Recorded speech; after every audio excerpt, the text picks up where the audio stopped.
Nagatid ng tulong at serbisyo ang San Jose PNP, katuwang ang iba pang ahensya ng pamahalaan para sa mga residente ng sitio Pisapungan, Barangay Sula, San Jose, Tarlac.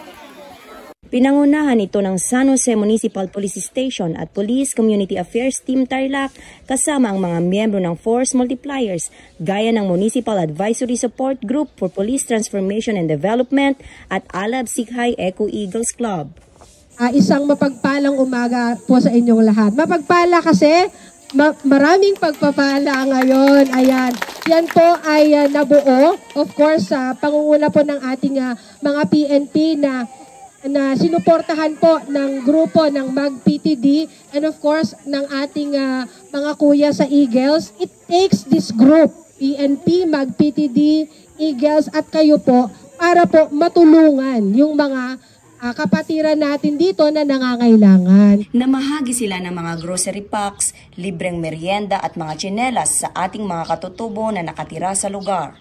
On behalf of San Jose Alab Sikhay Eco Eagles Club, kami po ay nagpapasalamat dahil kami po ay naging parte po ng makabuluhang community service na to. Gusto din po naming pasalamatan ang nag-initiate nanguna po sa aktibidad na to, sa pangunguna po ng PNP at ang ating Municipal Advisory Group for Police Transformation and Development Council. Ang aktibidad ay kaugnay sa programa ng ating Pangulo na Bagong Pilipinas sa Barangay na naglalayong makapaghatid ng tulong at serbisyo sa mga lubos na nangangailangan.